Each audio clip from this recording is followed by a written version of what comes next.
5. Let's go 4 more. Okay, Let's go 4 more. I'm going. Let's go. Welcome to session 3, which, as you may already have guessed, is all about our physical well-being. Simon, I love working out. Actually, it makes me feel good for the whole day. I feel fitter, I feel brighter, my brain feels switched on, I just feel more capable. But the thing is, our physical well-being isn't just about exercise, because the thought of doing random tricep dips on a rock on a beach is not your cup of tea. The thought of going to the gym, working out with strangers, that's a no. You're not ready to running. And the very idea of getting in the sea and having a swim, Nah, but no matter how little you exercise, it doesn't matter, it is really important, but that's not the full picture of physical well-being. It's also about getting enough sleep and making sure you eat right. We're going to be looking at the whole spectrum today.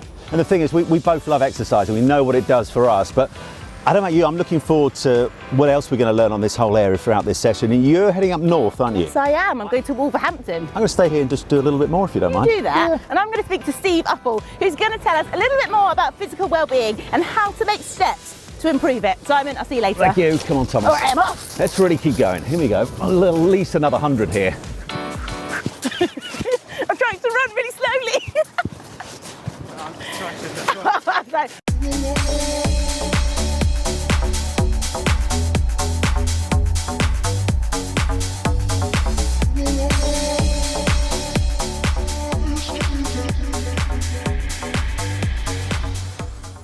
I'm here in the Midlands in Wolverhampton with Steve Uppel. Hi, Steve. Hiya, you're very, very welcome. Lovely to have you here in Wolverhampton. Thank you. Now, welcome to session 3 of our wellbeing journey.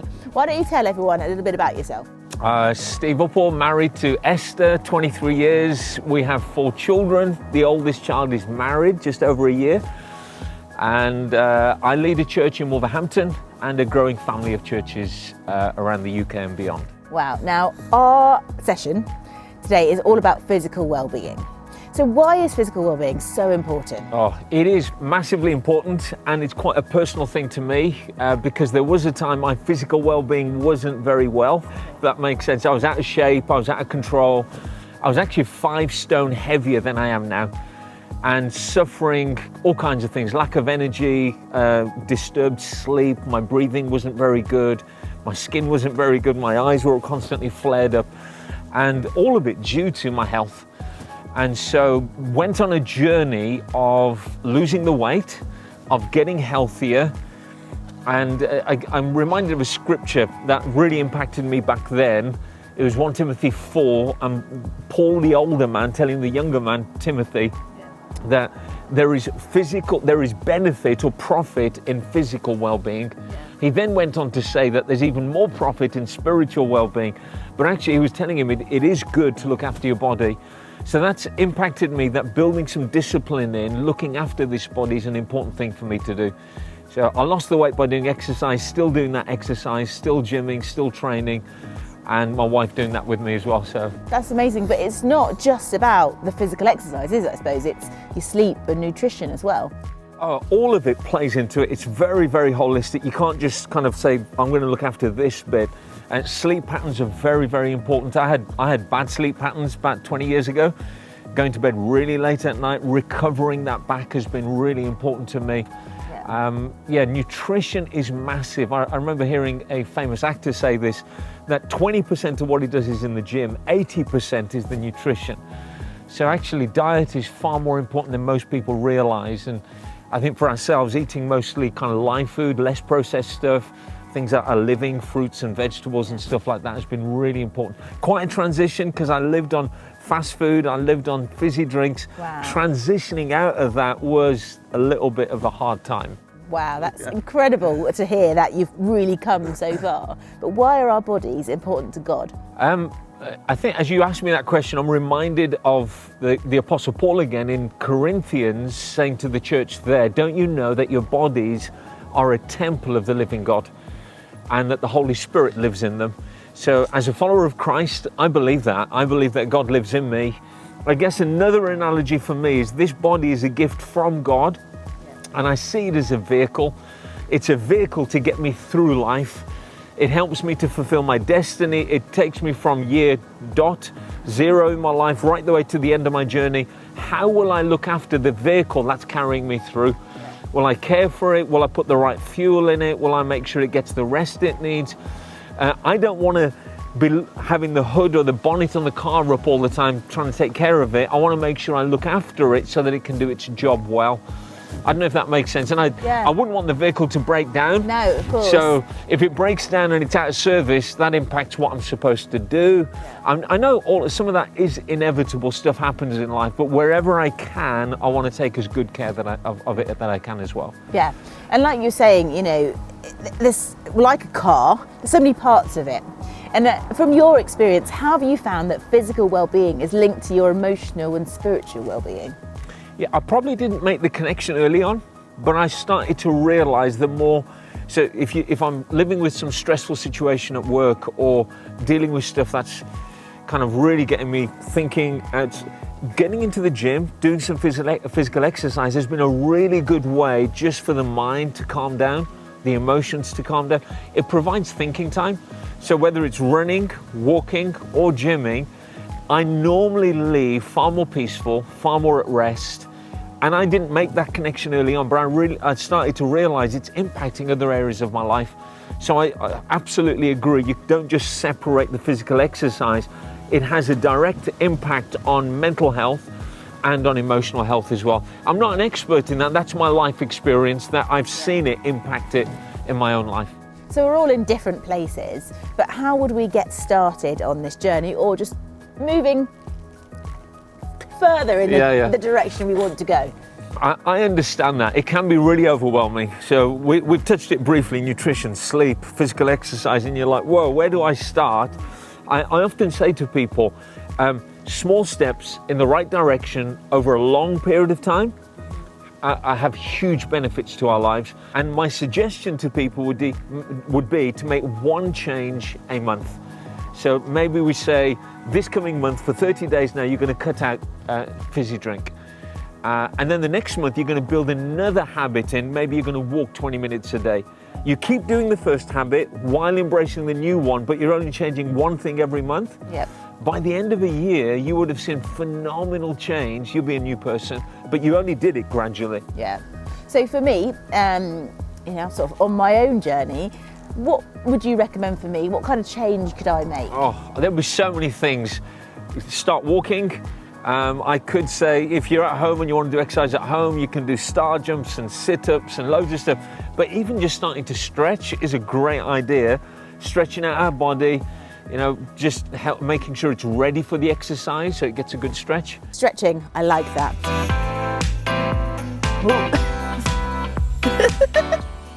Hello. Oh, thanks for that. Oh, Teresa's gone. Well, it's clear that Steve has been on quite a journey with his physical well-being. But now I'm headed 100 miles east to get some expert knowledge from GP Dr. Nakuru. Hi, Dr. Nakuru. Hi, how are you? I'm good, thank you. How are you? All right, thank you. Good to see you. A lovely day. Absolutely, I've been enjoying it. And now, thanks so much for taking the time to chat to us. We're thinking all about physical well-being. So I'm going to dive straight in because I've got a question for you. Sure. I get really, really grumpy if I don't get enough sleep. Mm-hmm. This is an issue for me, right? So how important is sleep? Why is it important that we sleep? Wow, you know, it's a really good question. Sleep is absolutely important for, you know, all of our well-being really, and, you know, particularly our physical well-being, because when you sleep, you're literally resting. We understand that when we're sleeping, your body goes into like a restorative mode, okay? Different bodily functions begin to sort of, you know, just get back aligned. We understand that when we sleep, you know, we actually have our immunity being functioning better.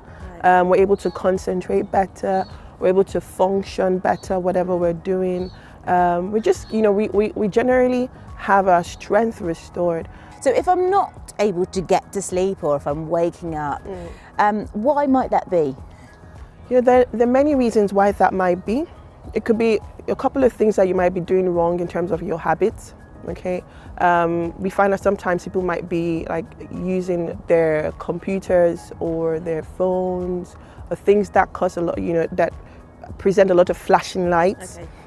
just before going to bed, and that's not really a good idea, especially if you're using those gadgets in your room. And sometimes it might be the environment, it might not be conducive for sleep, it might be noisy. You might want to make your bed more comfortable, and then get into like a habit of going to bed at the same time every day. So can you give us some practical tips of how to improve our sleep if it's not going so well? Okay, so I would say first of all, just check your emotional well-being. I think it's a good place to start. Find out if you've been worrying a lot about things, and based on where you're at in terms of your, how you deal with these things, approach that, deal with them, because it can impact on your sleep. Okay, if you need to talk to someone, talk to someone. If you need to pray. And then other practical things that we can do is try not to worry about the fact that you can't sleep, because that is just like, it's just going to set up a negative cycle. Yeah, so don't think about the fact that you can't sleep. Okay. Just get to that point where you want to sleep, and you do something different. Distract yourself. You read a book. Do something else. And when you feel that natural inclination coming up, then just sort of flow with it. Yeah. And then you can play soft music, nice smells, comfortable bed. Don't take any alcohol or caffeine 6 hours before bed. Don't take naps during the day. Okay. All right, so that you can kind of like just have a build up of wanting to then go to rest. And don't exercise too vigorously just before going to bed, because you don't want to get too stimulated before going to bed. So I think when you put all of that together, it should be That's really great. A lot better. Now, so physical well-being, three key areas. Obviously, there's our physical kind of body and exercise, sleep, which you've talked about, but the other one is food. Now, I love baking, and my happy place is the kitchen. I feel quite good when I'm there, but I can often be known to like bake a batch of cookies, and I've eaten 6 before anyone else has had any, which I recognise is not a really good thing, but it's something I really enjoy. So how can we find the balance between enjoying food and staying healthy? Okay, so one thing about food is it's great to enjoy food. God made our food, and he wants us to enjoy everything he's made. The aim is to have like a balanced diet. Okay, if you go to the NHS site and you just type or Eat Well NHS, you'd find that there's like a portion balance that it gives you visually, where you can divide your plate into 3 parts, and you're thinking fruits and vegetables, starches and proteins, and dairy, and in the right quantity. So it's about portions and spread. Okay, so you're getting a little bit of everything. Now, how important do you think getting our physical well-being right is in relation to our overall well-being? Yeah. This is why I like being a GP. Okay, being a GP, we deal with patients holistically, and so it's all linked. Okay, when one part is failing, it affects the other part. Okay, so your physical well-being is definitely important and should be looked into and well managed. Yeah. Dr. Nakuru, that's been absolutely brilliant. Thank you so much. Thank you for having me. What a great chat with Dr. Nakuru. I really do feel like I've learned so much. Following on from Dr. Nakuru's expert knowledge, I'm going to speak to Jamie Jones Buchanan, sport chaplain and former rugby league player for the Leeds Rhinos. Jamie has a whole career full of experience, and when it comes to physical well-being, I think he might have some gold to share with us. Hi Jamie, how you doing? Hi John, I'm very good, thank you. It's good to be here in Leeds Stadium. So tell us a little bit about your journey in fitness and sport. Yeah, it's a pleasure to be here at Emerald Headingley Stadium. This is my second home away from home, and it has been for the last 22 years. I've been signed for Leeds Rugby League as a 15-year-old way back in 1997. Wow. Before that I was always interested in sport. I love physical activity. I love playing any sport, and I still do today. Okay then, all right, bit of a sports challenge for you then. Yeah. Because you're retired now. Retired, finished. So, Done.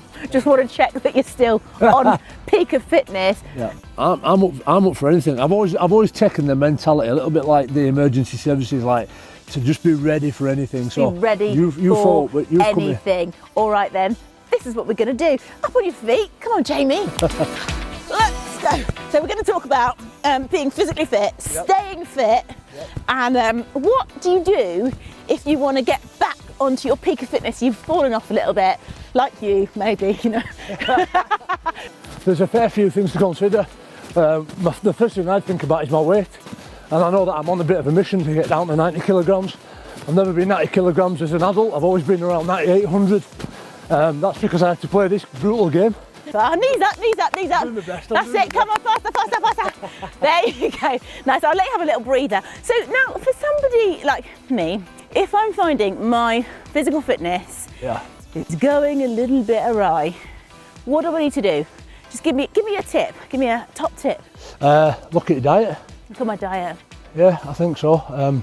Something I did recently, I downloaded a little app and I started to record everything that I was eating, and having since retired, I'm not accountable anymore for my physical well-being, so you can go astray a little bit, and I found myself eating and drinking the wrong things, and I just got back into good habits of eating and taking on the right nutrients incrementally. That'll make a big difference. And how important is it to, eat well and to stay physically fit?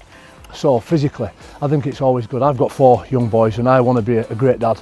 And that means I'm going to have to be physical, I'm going to have to be active with them, I'm going to show them some great habits and take part in some of their life activities, and I can't do that if I'm not in a physical state of well-being. That's really great. Right, you said always be prepared. Are you prepared for this? Question stand!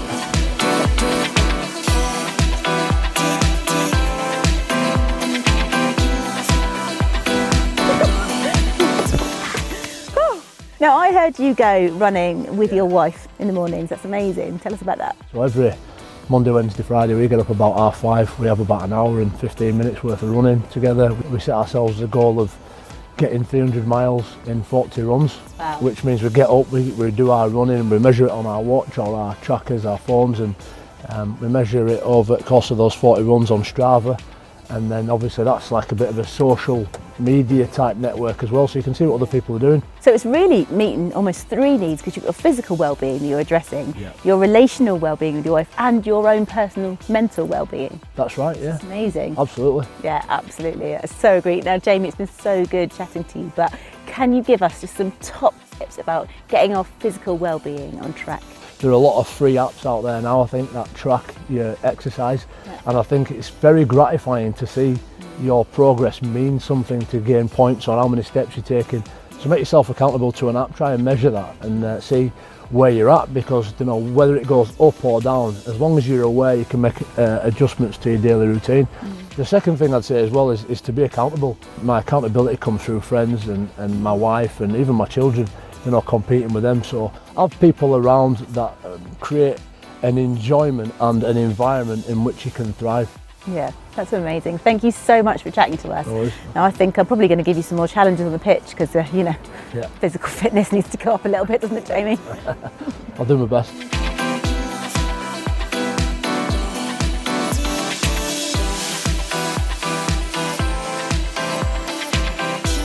What really struck me about this chat with Jamie is how your physical well-being can really be linked to your relational well-being and your mental well-being. And I loved what he said about being accountable, finding a friend to do it with, and that's been really key for me.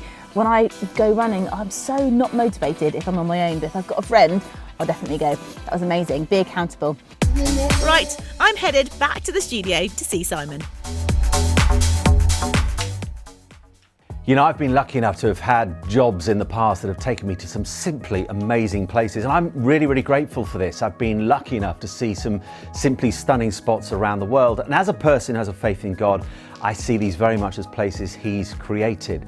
But sometimes when we're working, it can be tired and busy, and I just forget to make the most of where I am, and before I know it, I'm not there anymore, and I realise I'd taken it totally for granted. And I think, if I'm honest, a similar thing applies to my body. It is a gift, and if I treat it like one, then I'll start from a place of gratitude, and hopefully I'll look after it. Hey Simon, I'm back. Joanna, hello. How are you? Welcome back. Oh, it's been a busy old day. Well, it really has. Yeah, I'm feeling energized. You look it. I don't know why I'm not more tired, to be honest. I've been all over the place. Come on. I've been on an amazing journey. You look like it. It's been incredible. What have you learned? What are you taking away? Oh, so much. Okay, so I love this kind of threefold approach for physical well-being. Sleep, nutrition and exercise. Obviously, as the whole kind of well-being picture, everything has a knock-on effect. Transformed you. I know. I mean, you've got energy anyway, but you've come in like you're on a pogo stick. But I'm just really inspired because I think, you know, it's possible at any age to do something about your life. Amazing. I can do it. You guys can do it. So what one thing are you going to take away from today's session? Really encourage you, like me, to make a change. And I'll see you next time when we look at our emotional well-being, starting in the very cool East End of London in Shoreditch. See you then.